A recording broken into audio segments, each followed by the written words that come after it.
तो रशिया में हुए रिसेंट ब्रिक्स समिट को हम इस मीम से समराइज कर सकते हैं। हम तीन भाई और तीनों ही तबाही, किसी से हिम्मत आई जो हम तीनों ने लत्तर दे, अरे मैं चीता ही दे देगा। अभी हाल में ही रशिया में ब्रिक्स की समिट हुई है जो कि काफी सक्सेसफुल रही है इंडिया के लिए। बाय द वे ये वही रशिया है जो वेस्टर्न नेशंस के अकॉर्डिंग पूरी तरह से आइसोलेट हो चुका है। While Russia is isolated with its economy in tatters. Putin is now isolated from the world more than he has ever been. We can isolate them in the United Nations. We can isolate them in UN specialized agencies. They are feeling that isolation. It will also throw Russia back into isolation for a very, very long time. Western media भी इस narrative को काफी आगे बढ़ा रही है और आइए इस आइसोलेशन को जरा देखते हैं।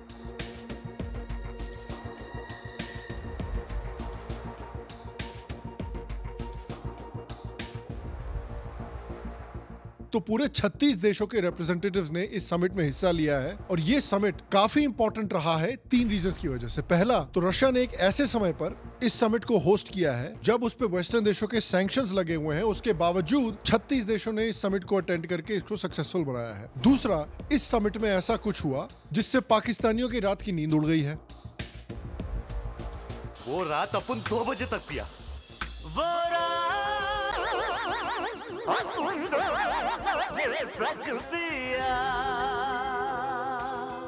और तीसरा, इस समिट से पूरा जो वर्ल्ड ऑर्डर है वो थोड़ा सा चेंज हो रहा है और इसका मेन रीजन ये है कि वेस्ट ने अपने ही पैरों पर कुल्हाड़ी मारी है भारत से जबरदस्ती दुश्मनी करके। तो आइए इस वीडियो में हम ब्रिक्स समिट का एक क्विक रिव्यू करेंगे, देखेंगे कि इस रिव्यू से वेस्टर्न मीडिया का, पाकिस्तानी मीडिया का और इंडियन मीडिया का इतना मेल्टडाउन क्यों हो रहा है और इस समिट से भारत को क्या बड़े गेन्स हुए हैं।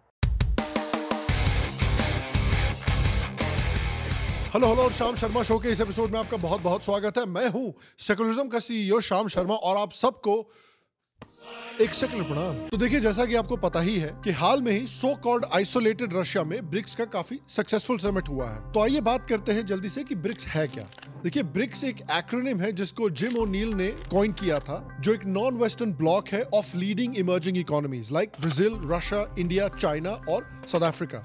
आज के जमाने में देखिए, दुनिया में एक ही सुपर पावर है जो है अमेरिका। फाइनेंस, टेक्नोलॉजी, मिलिट्री, हर एक एंगल से देखा जाए तो आज कोई ऐसा देश नहीं है जो अकेले अमेरिका से टक्कर ले पाए। तो अगर ऐसा अकेला कोई देश नहीं है तो हो सकता है कि एक ग्रुप ऑफ नेशंस हो जो अमेरिका की हेजेमोनी और मोनोपोली को चैलेंज कर सके। तो ब्रिक्स जो है वो उसी एक मुद्दे से एक एनुअल समिट है जो इन 5 नेशंस के लीडर्स के बीच में होता है। और इस साल का समिट खास इसलिए भी था क्योंकि इस बार 30 से ज्यादा नए कंट्रीज ने ब्रिक्स का मेंबर बनने के लिए अप्लाई किया था, जिसको देख के यूएसए का उतना ही पसीना निकल रहा था जितना अननोन मैन का नाम सुनकर पाकिस्तानियों और खालिस्तानियों का पसीना निकलता है। आज ब्रिक्स के देश कुल मिलाकर 45% दुनिया की पॉपुलेशन है और अराउंड 30% दुनिया का जीडीपी है। तो ये ग्रुप एक काफी इंपॉर्टेंट इकोनॉमिक इंजन है दुनिया का और इसलिए बहुत सारे दुनिया के ऐसे देश हैं जो इस ग्रुप को ज्वाइन करना चाहते हैं और इस ग्रोथ इंजन को ज्वाइन करना चाहते हैं। और इसी कारण इस समिट में पहली बार ब्रिक्स के ओरिजिनल 5 मेंबर्स के अलावा भी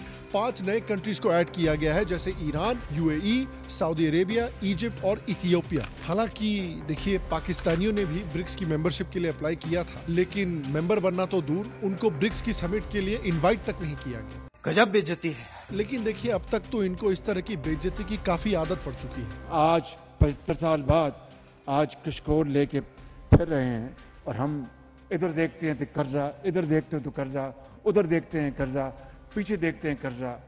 आज हम किसी दोस्त मुल्क में जाते हैं तो वो कहते हैं कि आए हैं मांगने के लिए। तो रशिया के लिए तो ये समिट सक्सेसफुल रही ही, लेकिन इंडिया के लिए भी ये समिट बहुत इंपॉर्टेंट थी बिकॉज इस समिट में, क्योंकि शायद आप जानते होंगे कि पिछले 5 सालों में इंडिया और चाइना के बीच की रिलेशनशिप बहुत खराब हुई है, खासकर डोकलाम के स्टैंड ऑफ के बाद। लेकिन इन 5 सालों के बाद पहली बार इस ब्रिक्स समिट के साइडलाइंस में इंडिया और चाइना के बीच में एक ऑफिशियल बायलैटरल मीटिंग हुई। म्यूचुअल ट्रस्ट, म्यूचुअल रिस्पेक्ट और म्यूचुअल सेंसिटिविटी हमारे संबंधों का आधार बने रहना चाहिए। China and India are both ancient civilizations, major developing countries, and important members of the global south. Fuck!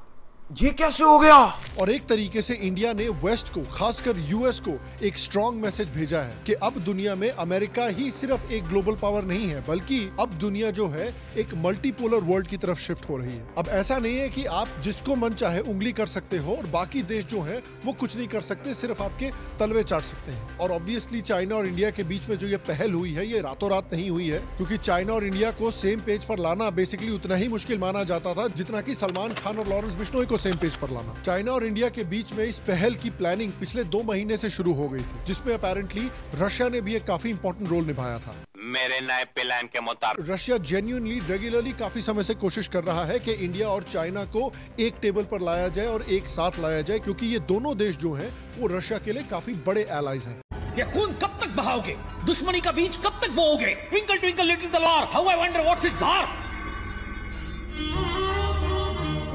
कुछ समझे? नहीं समझे? मैं भी नहीं समझा, फिर भी तुमने तलवारें नीची कर दी, यानी तुम्हारे दिलों में इंसानियत जिंदा है। तो रशिया ऑब्वियसली नहीं चाहता कि इन दोनों देशों के बीच में बहुत ज्यादा लड़ाई झगड़ा हो। तो जो 5 साल के बाद पहली फॉर्मल मीटिंग हुई है इंडिया और चाइना के बीच, उसमें दोनों देशों ने डिसाइड किया है कि दोनों देशों के बीच में म्यूचुअल अंडरस्टैंडिंग, म्यूचुअल ट्रस्ट बढ़ना चाहिए, कंटिन्यूअस कम्युनिकेशन होना चाहिए और ऐसे कंडीशंस क्रिएट होने चाहिए जिससे कि बायलैटरल टाइज और बायलैटरल ट्रस्ट बढ़े। इन्होंने इंडिया और चाइना के बीच में जो लाइन ऑफ एक्चुअल कंट्रोल है उस पर डिसएंगेजमेंट का भी डिसीजन लिया, जिस एग्रीमेंट को हमने अपने प्रीवियस वीडियो में भी कवर किया है। आप यहाँ पर या डिस्क्रिप्शन में क्लिक करके देख सकते हैं। इसमें बेसिकली डिस्कस ये किया गया है कि इंडिया और चाइना अपनी पेट्रोलिंग 2020 के पहले जैसे एरिया में रिज्यूम करेंगे। अब ये सुन के आपको लग नहीं रहा उतनी बड़ी बात है, लेकिन ये बहुत बड़ी बात है, क्योंकि चाइना पहली बार अपनी हिस्ट्री में एक जमीन के ऊपर क्लेम को छोड़ रहा है। ऐसा चाइना से पहले कोई भी देश नहीं करवा पाया है, लेकिन इंडिया ने ऐसा करवा दिया। अब जो लोग इंडिया की वॉर रुकवा दी पापा वाली वीडियो का मजाक उड़ा रहे थे, आज पता नहीं वो क्या बोलेंगे। चाइना और इंडिया ने यह भी डिसाइड किया है कि वो दोनों देशों के बीच में डायरेक्ट पैसेंजर फ्लाइट्स भी शुरू करेंगे। चाइना ने भी इस बात को एक्सेप्ट किया है कि इंडिया चाइना रिलेशनशिप जो है वो सिर्फ इन दोनों देशों के लिए ही नहीं बल्कि पूरे एशिया रीजन के लिए और पूरी दुनिया के लिए बहुत इंपॉर्टेंट है, और इंडिया ने भी इस बात को माना है। और इतना ही नहीं, एक और बहुत बड़ा अनाउंसमेंट जिसने सारे वेस्टर्न देशों को हिलाकर रख दिया है वो है कि ब्रिक्स के कई देश हैं वो इस बात से सहमत हैं कि दुनिया की डी-डॉलराइजेशन प्रोसेस शुरू होनी चाहिए, और इसलिए इस समिट में व्लादिमीर पुतिन ने ब्रिक्स की पहली ऑफिशियल करेंसी भी लॉन्च की है। और एक सेकंड, हमारे पास खबर आ रही है कि ये करेंसी लॉन्च होते ही पाकिस्तान ने ब्रिक्स से लोन के लिए अप्लाई कर दिया है। साला गांव बसा नहीं। एनीवे, ब्रिक्स के देशों का और खासकर रशिया और चाइना का एक बड़ा एम ये है कि इंटरनेशनल मार्केट से डॉलर की मोनोपोली को कम किया जा सके। In other words, reducing reliance on US dollars in international activities. आपने देखा है कि रशिया यूक्रेन वॉर ने पूरे दुनिया को एक चेतावनी दी है कि यूएस डॉलर जो है वो सिर्फ एक करेंसी ही नहीं बल्कि एक वेपन भी है। आज वर्ल्ड में 80% ट्रेड यूएस डॉलर्स में होता है। आज वर्ल्ड की 59% फॉरेक्स रिजर्व्स डॉलर में है, और इस वजह से यूएस के पास एक ओवरवेलमिंग पावर आ जाती है कि वो जब चाहे किसी भी कंट्री को बैकफुट पर ले जा सकते हैं। इसी कारण जैसे ही रशिया ने यूक्रेन पर हमला किया था, यूएस ने रशिया पर अलग अलग सैंक्शंस लगा दिए। Putin chose this war, and now he and his country will bear the consequences. Today, I'm authorizing additional strong sanctions and new limitations on what can be exported to Russia.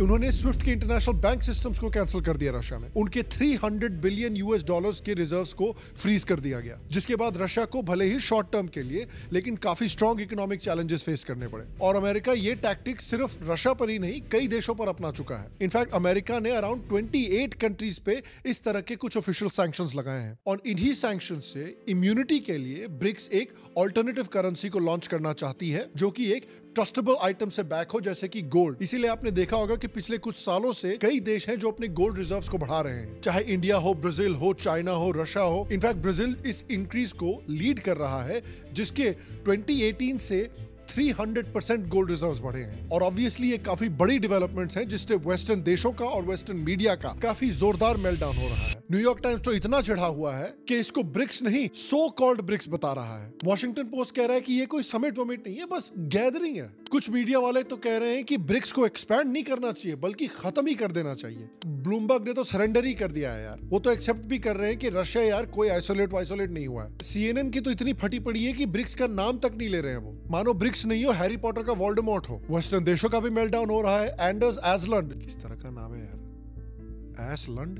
ये video demonetize कराओगे क्या यार, किस तरह का नाम है ये? एनीवे, एंडर्स जी तो इस बात पर रो रहे हैं कि ब्रिक्स समिट में यूएन के चेयरमैन कैसे चले गए। वो तो कह रहे हैं कि वेस्टर्न देशों को गुटेरेस, जो कि यूएन के चेयरमैन हैं, उनको पर्सोना नॉन ग्राटा डिक्लेयर कर देना चाहिए और यूएन से निकाल देना चाहिए। कुछ जर्नलिस्ट कह रहे हैं कि ब्रिक्स एक बहुत बड़ा फेलियर है, बल्कि कुछ लोग कह रहे हैं कि ब्रिक्स में तो फेल्ड स्टेट्स भरे हुए हैं। अच्छा, इंडिया और चाइना फेल्ड स्टेट्स हैं? नहीं, मुझे लगता है आप कंफ्यूज हो रहे हो। पाकिस्तान को मेंबरशिप दी नहीं है अभी। पाकिस्तानियों का भी मेल्टडाउन हो रहा है। कमर चीमा भाई साहब कह रहे हैं कि उनके चाइनीज अब्बू ने पाकिस्तान को बिट्रे कर दिया है ब्रिक्स में ना बुलाकर। पाकिस्तानी भी जारी बात है कि why China, some people are saying China betrayed Pakistan.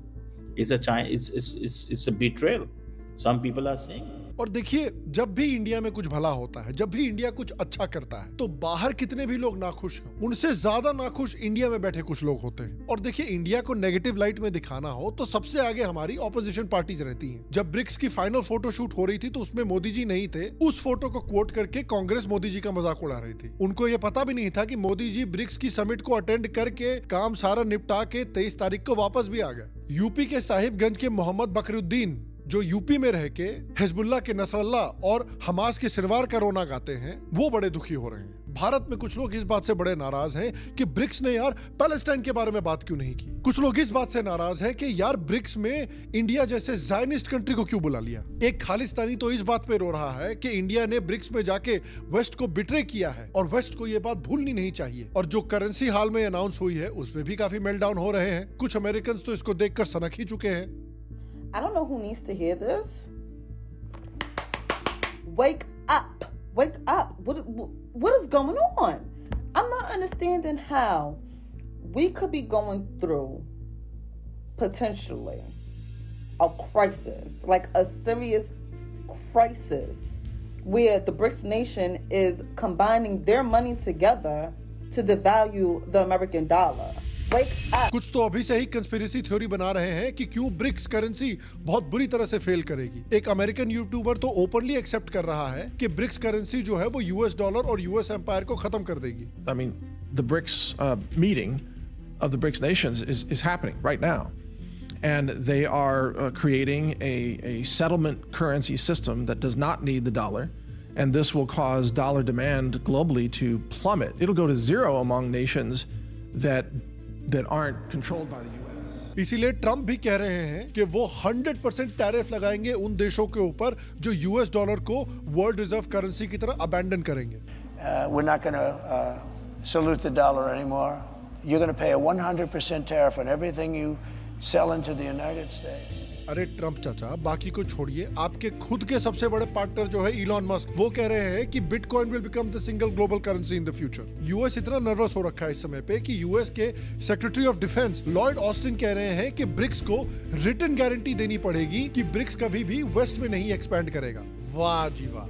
उसी तरह ना जैसे 1989 में रशिया ने नेटो कंट्रीज से रिपीटेडली रिक्वेस्ट किया था कि आप रशिया के पास नहीं एक्सपैंड करेंगे क्योंकि इससे रशिया के बॉर्डर्स पर थ्रेट आएगा। लेकिन नेटो ने क्या किया? नेटो रेगुलरली रशिया की तरफ एक्सपैंड करता जा रहा है। और फनी बात यह है कि टर्की, जो कि एक नेटो मेंबर है, उसने ऑफिशियली अनाउंस कर दिया है कि वो ब्रिक्स को ज्वाइन करना चाहते हैं, क्योंकि वो कई सालों से यूरोपियन यूनियन को ज्वाइन करना चाहते हैं, लेकिन ये उनको अलाउ नहीं कर रहा है और वो current western dominated world order से भी परेशान है। और देखिए, एक बात मैं आपको बता दूं कि कितना भी इंडिया का मीडिया, इंडिया की ऑपोजिशन, वेस्टर्न मीडिया और वेस्ट के पॉलिटिशियंस आपको गैसलाइट करने की कोशिश करें कि इंडिया जो है वो वेस्टर्न देशों को बिट्रे कर रहा है, ये बात याद रखिएगा कि वेस्टर्न देशों के एक्शंस हैं जो इंडिया को रशिया और चाइना के करीब धकेल रहे हैं। देखिए, यूएस एक टिपिकल हेजेमोनिक पावर है, जैसे कि कॉलोनियल ब्रिटेन हुआ करता था, और हेजेमोनिक पावर्स वैसे ही बिहेव करते हैं जैसे किसी स्कूल के बुली। बुलीज जो हैं वो अग्रेसिवली बिहेव करते हैं क्योंकि वो अपनी सोशल हायरार्की में टॉप पोजीशन को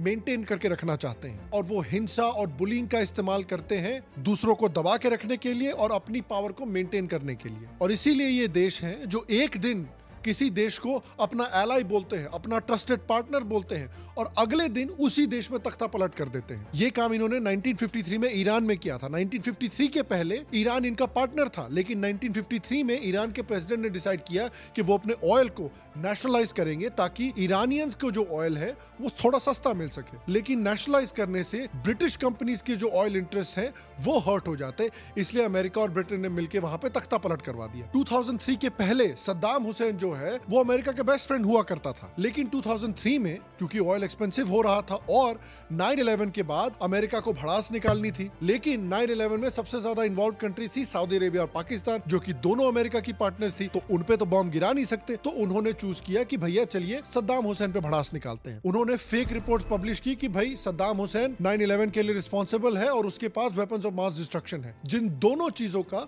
जीरो प्रूफ था। तो अपने खुद के पार्टनर्स को, अपने खुद के एलाइज को, अपने खुद के दोस्तों को अमेरिका ने इस तरह से धोखा दिया है। तो बेसिकली अमेरिका अपनी ग्लोबल डोमिनेंस को मेंटेन करना चाहता है और एक राइजिंग इंडिया जो है इस बैलेंस को चैलेंज कर सकता है। तो इसीलिए एक तरफ अमेरिका इंडिया को अपना स्ट्रेटेजिक एलाई बोलता है, दूसरी तरफ ऐसे एक्शंस लेता है जिससे इंडिया के खुद के नेशनल इंटरेस्ट अंडरमाइन होते हैं। जैसे कि अमेरिका इंडिया में एनजीओज को फंड करता है जो सोशल अनरेस्ट क्रिएट करते हैं। अमेरिका जो है राहुल गांधी को अपने देश में होस्ट करता है, जहां पर वो ओपनली फॉरेन इंटरवेंशन की बातें करता है, जहां पर वो ओपनली अमेरिका को बुलाता है कि आप इंडिया में आइए, फॉरेन इंटरवेंशन करिए और तख्ता पलट कीजिए। अमेरिका में जाकर Rahul Gandhi openly anti India forces से मिलते हैं जो कि जॉर्ज सोरोस और अलेजिडली पाकिस्तानी आईएसआई से जुड़े हुए हैं। इसी साल अमेरिका ने बांग्लादेश में शेख हसीना का तख्ता पलट किया है।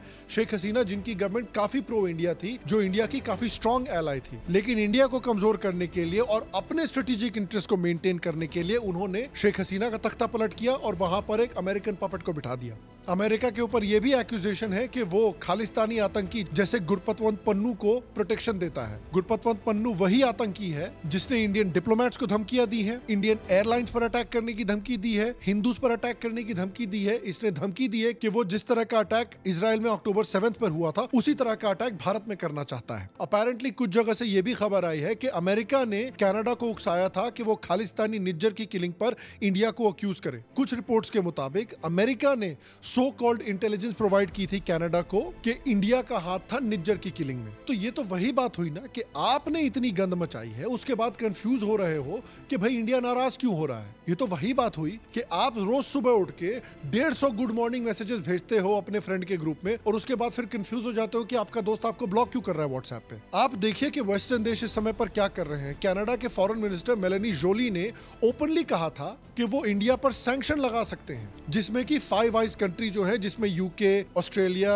न्यूजीलैंड जैसे देश आते हैं, उन्होंने भी कनाडा को सपोर्ट किया था। ये किस तरह की दोस्ती है यार, ये किस तरह का अलायंस है। और अब बात करते हैं कि इंडिया किस तरह से चाणक्य नीति का इस्तेमाल कर रहा है आज की दुनिया में। इंडिया को देखिए, इंडिया की फॉरेन पॉलिसी इंफ्रास्ट्रक्चर जो है आज काफी स्मार्ट है, काफी स्लिक है, क्योंकि उनको समझ में आ चुका है कि जियोपॉलिटिक्स में कोई परमानेंट दोस्ती नहीं होती, कोई परमानेंट दुश्मनी नहीं होती, सिर्फ और सिर्फ परमानेंट इंटरेस्ट्स होते हैं। और इसलिए इंडिया अपने नेशनल इंटरेस्ट को प्रोटेक्ट करने के लिए जो भी जरूरी होगा वो करेगा। वेस्टर्न कंट्रीज ने बार बार दिखाया है कि वो अपने नेशनल इंटरेस्ट के लिए इंडिया को धोखा देने से कभी भी नहीं कतराएंगे। तो इसलिए इंडिया ने भी डिसाइड किया है कि ठीक है, हम भैया अमेरिका से भी दोस्ती करना चाहते हैं जब वो हमारे नेशनल इंटरेस्ट में होगा, हम रशिया से दोस्ती करेंगे जब वो हमारे नेशनल इंटरेस्ट में होगा, हम इजराइल से दोस्ती करेंगे और हम ईरान से भी दोस्ती करेंगे क्योंकि ये दोनों हमारे नेशनल इंटरेस्ट में है। इनफैक्ट इस ब्रिक्स की समिट में ही नरेंद्र मोदी और ईरान के प्राइम मिनिस्टर के बीच में भी एक बायलैटरल मीटिंग हुई, जिसमें ईरान के पीएम मसूद पेजेश्कियान ने कहा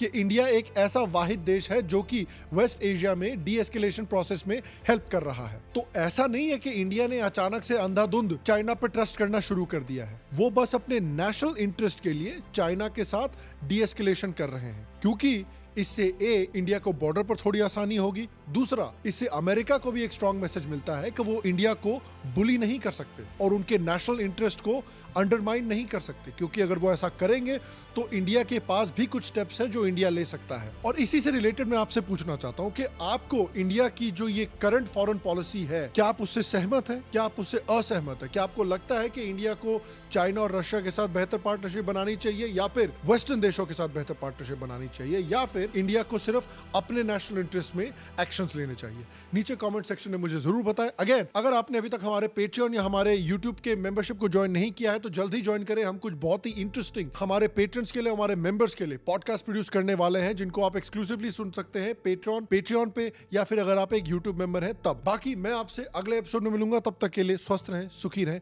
फिर मिलेंगे। और आप सबको एक सेक्युलर प्रणाम।